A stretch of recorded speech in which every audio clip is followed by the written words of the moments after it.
Cameroon Anglophone activists have been very vocal online with hashtags associated with each of their demands. Hashtag Free All Arrested started in January after protesters were put in jail. Many online are still using it to push for dozens of others to be freed.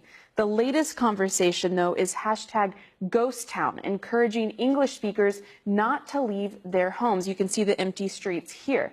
That also includes not going to school. The protests were originally started by teachers and lawyers frustrated with the dominance of French in society. Activists in southern Cameroon say boycotting the first day back to school was a huge success. But if you look at pro-government newspapers, the government published headlines showing kids going back to school as if everything was normal in the north and southwest regions. Many are calling this propaganda.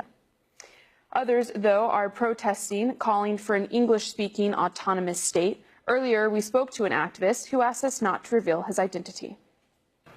8 months on, and they are not willing to send their kids to school.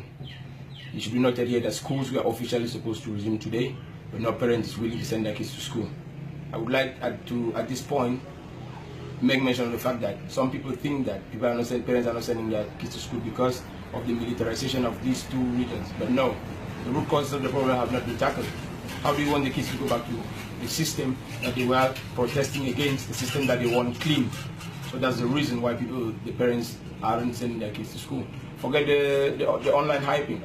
People say everything they want on the internet, but come to the ground, nobody is willing, and nobody is forcing anyone, because it's a peaceful protest. Other groups, though, are against the protest. Ben Aki from the group English Cameroon for a United Cameroon does not want the country to break into two states. Aki says that he gave up his Cameroonian citizenship when he moved to Canada, but he still regularly posts comments online.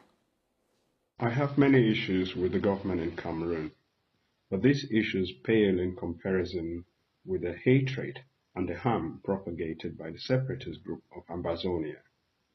The way the crisis was going in the course of the year, there was a clear danger that it could transition into a civil war. That is when I got involved with my group. So what we want to do now is to make sure that children go back to school. They have lost one academic year, and that's too much.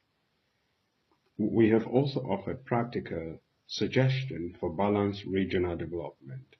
But what we oppose with all our heart is secession, is the creation of an independent Republic of Ambazonia, because that does not solve any problem. The UN has called for the English and French-speaking sides to engage in a dialogue. But since the protests began last year, the government's main reaction has been to crack down on the Anglophone regions, mainly in southern Cameroon. Security forces have shot and killed at least 6 people and arrested hundreds of others. Still, pro-English activists say they will keep protesting. Ian here took to Twitter, writing, "We shall overcome someday." If you're in Cameroon, we want to know what you think. You can write me directly at Leah Harding, AJE.